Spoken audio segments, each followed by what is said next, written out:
What do you do if you don't have the resources? Find the resources within your organization. I say the answers are in the room. There are people in your organization who would be more than happy to take on a new hire. And so find a collector. And I'm sure you're doing this already, but it takes a village. It can't all be on one person.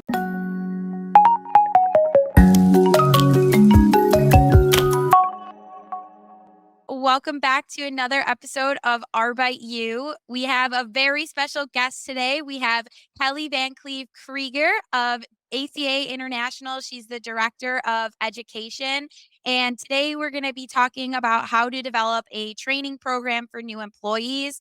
We are both attending the Northeast Debt Collection Expo next week. This is something that she's going to touch on there. So this will give you a little insight of what she'll be talking about. So thank you for joining us. And I feel like everyone knows you, but for the people who don't, can you just give us some background on you and ACA International for the people that are not familiar with you? So it's funny when you say everybody knows me. 3 years ago, I didn't even know ACA existed. So that's funny. My background, I came from a very large agency, 26 years in the industry that I have basically all of it in the debt collection industry. I spent the beginning of that in the HR world and then moved into organizational development and training. When I started at my organization, there was probably 50 employees. And when I left, at one point we had over 3,000. My gosh. So I know a little bit about new hire training. Awesome. I know it's something you're very passionate about, so I'm really excited to hear and learn from you. So I guess let's just kick it right off and just get into the fundamental elements. So what are some of the fundamental elements that every debt collection training program should have? There's the obvious ones, which is obviously compliance. They have to know what to do, but they also need to know how to do it legally so they don't cost your organization any more money than they already are. So obviously compliance, the system, they need to understand the system, but they also need to know how to be humans. Soft skills, which I hate calling them soft skills because they're probably the hardest things to teach and the hardest thing to get people to really latch on to, but in negotiations. So that's really when you think about a new hire training program, how are you getting them on the system and learning it? How are you getting them compliant? How do you get them to treat consumers in the way that consumers need to be treated and keep their mental well-being as collectors who are dealing with really tough stuff? And how do they learn how to negotiate respectfully? So I would say those are the 4 buckets you need to spend your time on when building a new hire training program. Yeah, awesome. And that kind of is great. I think compliance is a really big thing now in this industry. As laws and regulations, they're always coming into play, they're changing, there's new ones. So, how should a training program address the legal and ethical aspects of debt collection? So I think if you went around and took a poll and said, how are you training your collectors on compliance? People would say they're just giving them 8, 9, 10 hours of compliance training and just inundating them with all of the legal requirements that it takes to comply with the laws. And what happens is we overwhelm them with what they can't do. And that's what compliance really is. You can't do this, you can't do that, whatever you do, don't do this. So instead, I think compliance should be taught on what you can do. One way I would train compliance is a lot of it is really common sense, right? Like the FDCPA is really just treating people respectfully. And the system stops us from violating a lot of laws. So what is it as collectors? What do they have influence over and what can they impact? I would say in the beginning, do a pretest.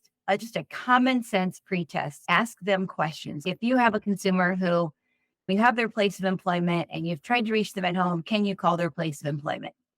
And then just do a true or false and make it a game and have people stand up if they believe it's true and sit down if they think it's false. And then ask them, why do you think you can't call people at work? Why do you think you can call people at work? And that really gives you a feel for what they think they can and cannot do. And gives you really a pulse on the classroom.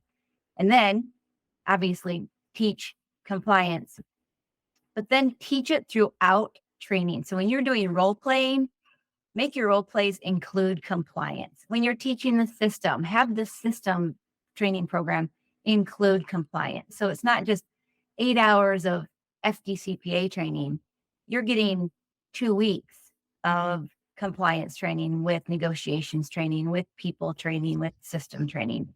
So it's not just all just compliance, right? Does that make sense?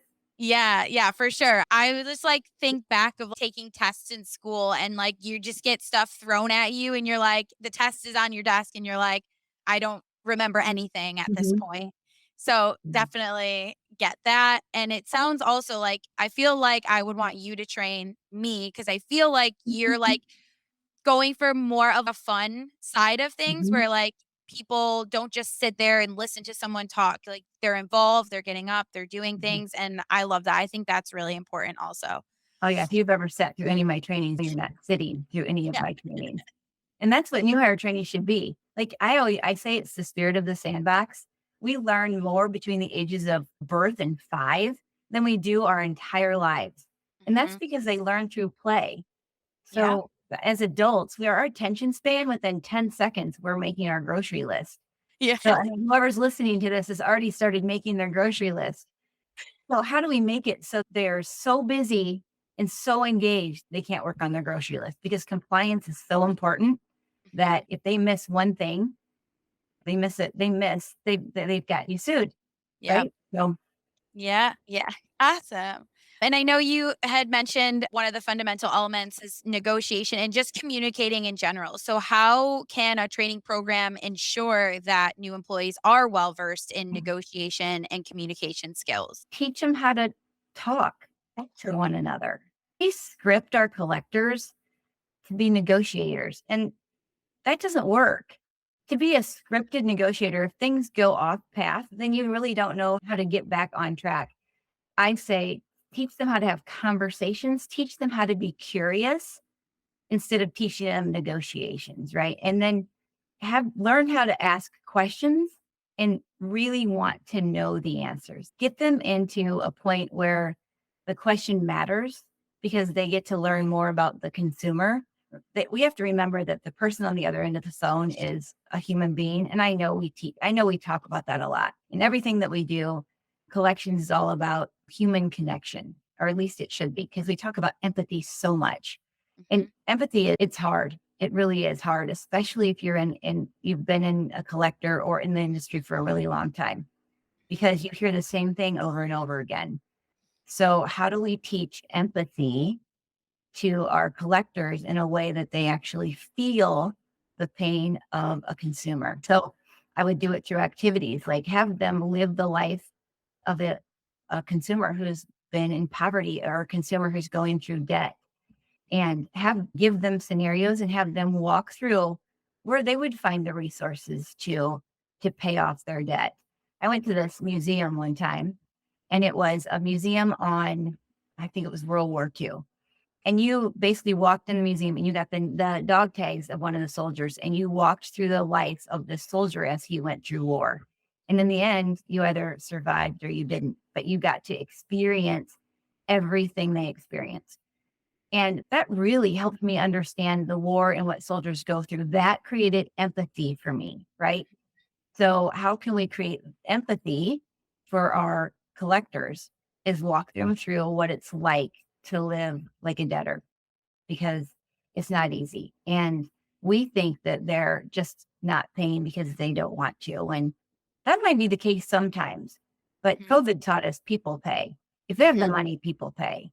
Yeah. For We just need to help them understand how they can pay. So that's how I teach negotiations, is teach them how to be human, how to treat humans like humans, and just have a conversation and really get to the core of why they're not paying.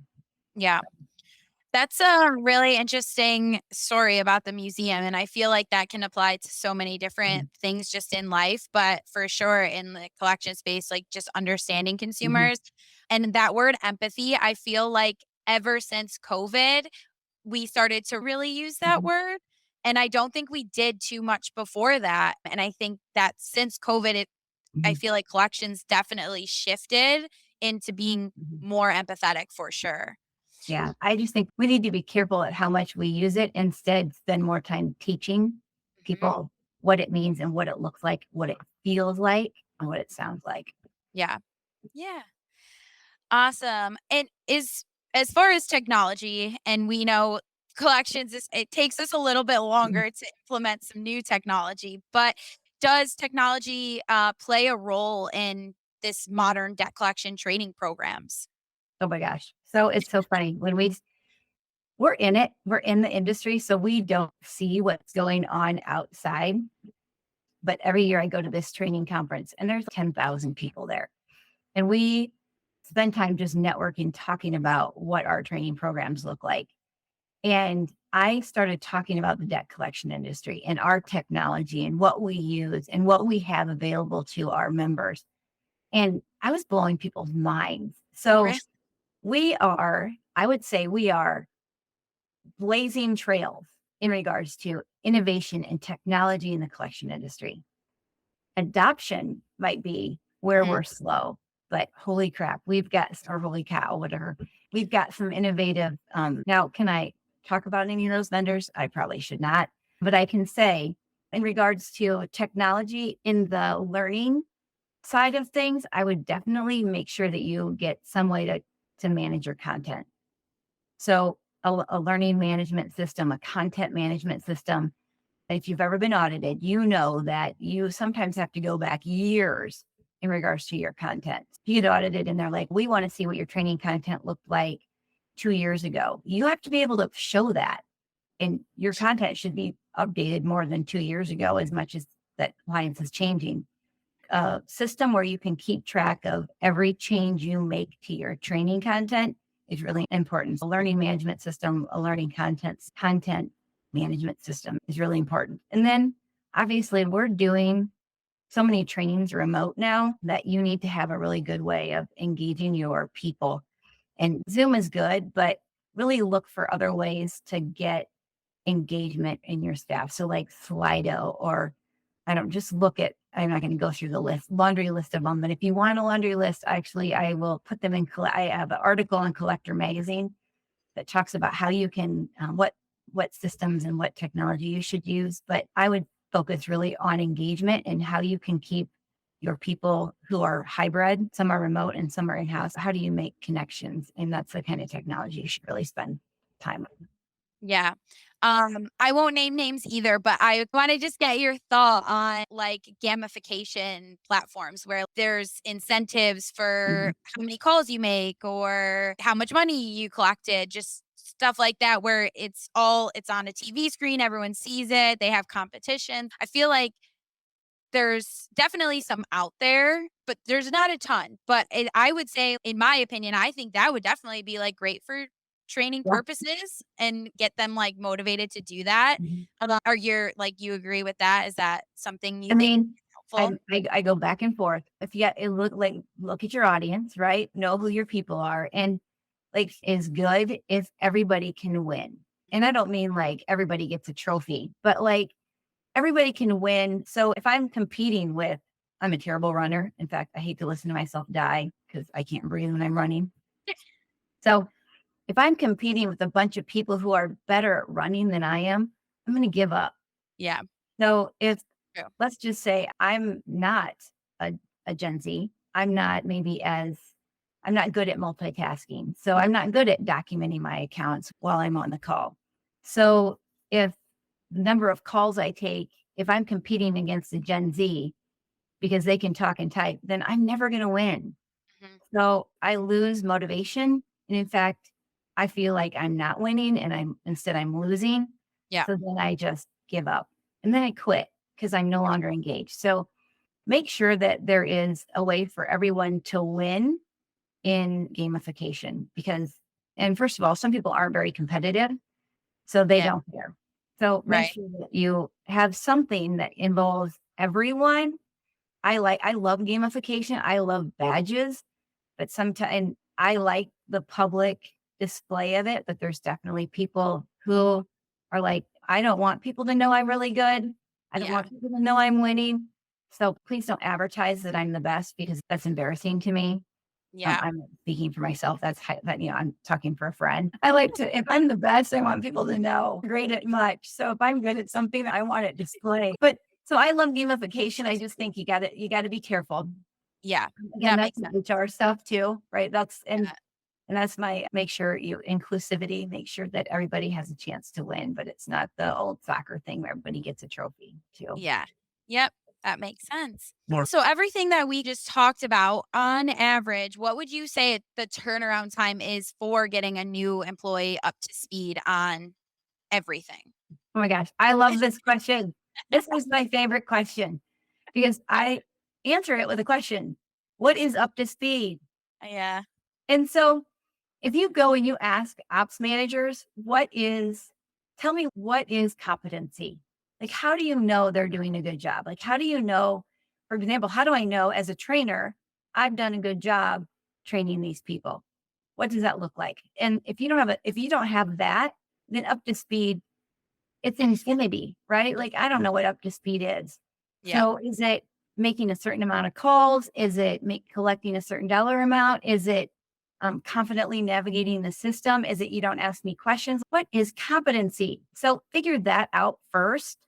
But honestly, it takes in all the years that I've done training and my you, I have when I said we trained, like when I started, there was 50 employees. And when at one point we had 3,000. Hmm. I've trained a lot of people, a lot, thousands of people. And I would say it takes a good 6 months for a Yeah. collector to learn their job. I would say get them on the phone within 2 weeks. Cause if you don't, you're actually, honestly, I'd get them on the phone within the first week, having them taking calls, but not typing in the system, having someone else typing for them and pointing and navigating them through, but having them talk and maybe just doing the first introduction and then transferring them, but getting them past that first point of nervousness within the first week. But I would say your training program should not be shorter than 2 weeks, and it definitely shouldn't be longer than 4 in classroom. But training is a lifetime, right? Never stop training your people. Yeah. And I always look at the employees look at your employees who've been there like 15 years, 10 years. I just hate to tell you this, but they're doing what they did when they learned the job. Hmm.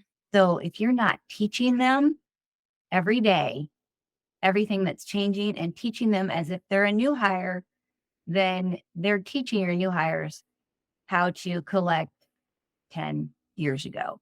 Yep. So training is ongoing. So that's up to speed. How do I know if they're up to speed? Get a scorecard, Yeah. have some testing models. This is okay. I'm going to really answer that question. I'm going to say, find out what competency is for a new hire and say, you need to be able to confidently do these 7 things and then test those 7 things Hmm. and then move them on to the next stage. And here's like, you need to be able to navigate a common objection from consumers. You need to be able to navigate these 10 objections seamlessly and Hmm. then test them out of that. And that's how you can get them up to speed. Yeah. I So, like that. I like that. And that kind of like, there we have another question on here where it's how often do you revisit or update your training program? And yeah.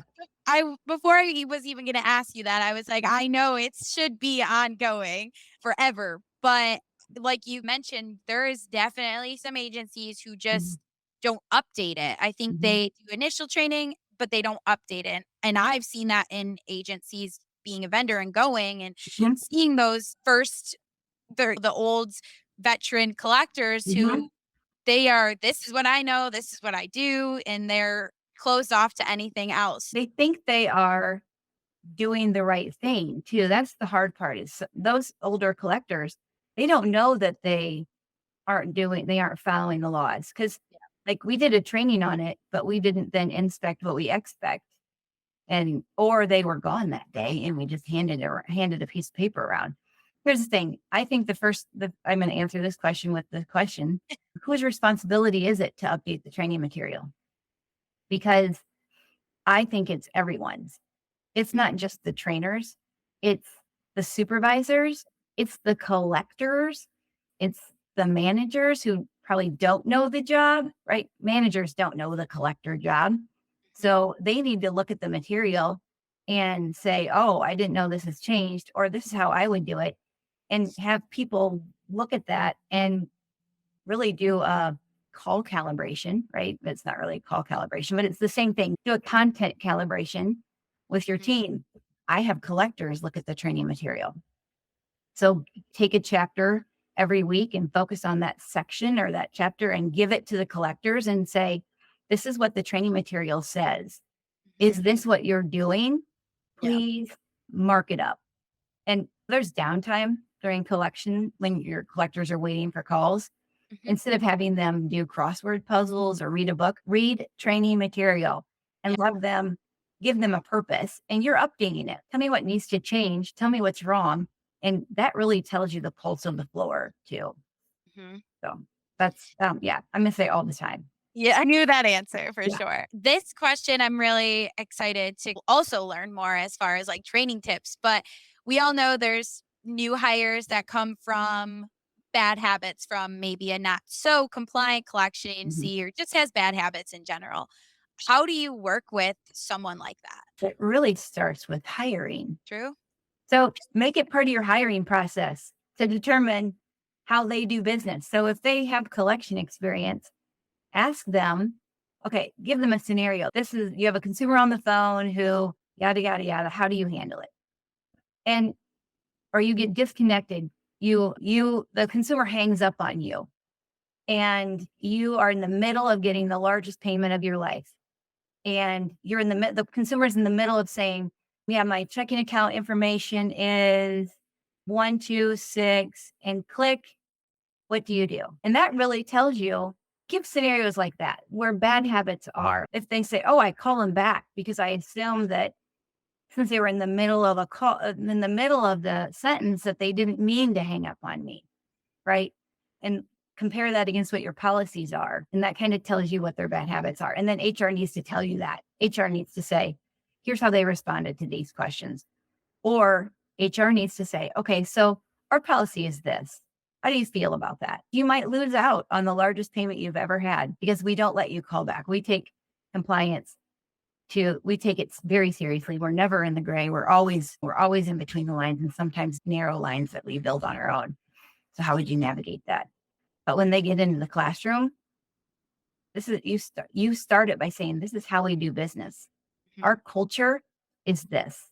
And this is how we expect you to behave. And we're not gonna allow anything other than that. So it's Mhm. laying out expectations and sticking to those expectations and really watching what the collectors are doing. But remember, there's benefits to that, doing the right thing. Right. And so I would tell those collectors who have bad habits, you'll make more money Yeah. doing it the right way and you'll Mhm. feel better about because it's all about money. They're doing it to make more money. We have to tell them that what doing it the right way. Is there any warning signs to look for when you're training a new employee just to make sure that they are understanding like your training program and they are being successful? Is there any warning signs if they're not being successful? I would look to see how engaged they are Mhm. in the program. So when you call on them and they don't answer or how other people react when they speak, right? Watch the class and how they react to each other. Because Mhm. we hire for and maintain employees, but we hire for three things. We hire for competency, right? Can they do the job? Character, do they have the values that match our organization? And chemistry. Are they a good fit for our organization? So chemistry, competency, and character. And when you're in new hire training, look for these things. Competency is, are they listening and are they able to navigate the basic things that you're teaching them? Putting them in the hot seat. If they're not able to do that, then spend one-on-one time with them, figure out what's going on, ask the whys, get high. I say fire fast. Mhm. And I know we're in a hiring dilemma and it's not going to get any better. If you guys want to know where all the people are, they retired. There's more boomers than there is anybody else. I don't know why we're all surprised by this. Like the shortage of people. Where do they all go? They are all now living their best lives. So we have less people than we've ever had before entering the workforce. Mhm. So when I say fire fast, I try to fix fast, right? Fix fast, try to get them engaged, try to create loyalty, help them understand the purpose of their job, But if they don't care, then you can't care more than they do. And Mhm. look for those red flags. And then how do their teammates react to them? Because it takes one bad apple to ruin a bunch. And if you've got 5 people in a classroom and one of them's a bad apple, you now have 5 bad apples. Yep. And you're gonna have a lot of turnover with those 5. And if you're a trainer, you all know this. It stands the test of time, that theory that takes one bad apple to ruin a bunch. Oh, yeah. I've seen that Yep. for sure. All right. Awesome. Everything that you said was amazing. And I just want to do a recap. I want to get your final thoughts, I guess. What do you think is like the most important thing people watching should take away from this? I was also going to throw out there there's definitely agencies that may not even have a training program in place. Like, how and where should they start? And especially like smaller agencies. And I hear this a lot on Mike Gibb webinars. Like, we're smaller, we don't have the funds to hire someone specifically for trainings. Where do people start with this? If you don't have the funds to, oh, let me start with here is that people remember how they were trained the rest of their career. Mhm, So if you go and you talk to your employees who started 20 years ago and say, how did you learn your job? I promise you, they will remember their training mhm, or lack thereof, and they will talk about it. You're to start a new hire training program or to what do you do if you don't have the resources? Find the resources within your organization. I say the answers are in the room. There are people in your organization who would be more than happy to take on a new hire. And so find a collector. And I'm sure you're doing this already, but it takes a village. It can't all be on one person. So have the village get together and figure out what are you good at? What is this collector good at? What is this collector good at? What is this supervisor good at? And then build a training program around that. But first of all, you need to figure out what does a new hire need to know? What does a collector need to know? You can use ACA resources to teach them FDCPA and ECST, getting them essential collection skills, and then use hot topics for webinars. But that can't be all you do. You need to either debrief what they've learned, and you can have a collector do that or your supervisor do that. You have the resources. So what you need to do is figure out what do you want them to know, and then who is a subject matter expert in those topics that can teach that collector? And then how do you test the collector out of knowing those skills? You can't just say shadow for 5 days, listen to these 6 webinars, and then have fun. You can't yeah. just do that. So how do I test them out to make sure that they know and to give them confidence? Because it's also the number one reason people leave their job Mhm. is that they didn't get the training they needed to do it. So Perfect. Thank you so much. And the final thing is just a little shameless plug for you. If people want to connect with you or ask you questions or learn more about ACA, because I know not everyone is a member of ACA. So, where can people connect with you or ACA online? you can always connect with me on LinkedIn. I'm Kelli Van Cleave Krieger on LinkedIn. One is with an I, Kelly with an I. And then you can always connect with me at ACA. So my email address is Krieger, Krueger at acainternational.org. If you think Freddy Krueger, I answer to that as well. So that's how it's spelled. Krueger, it's said Krieger. I don't care if you pronounce it wrong, but that's how you can get a hold of me.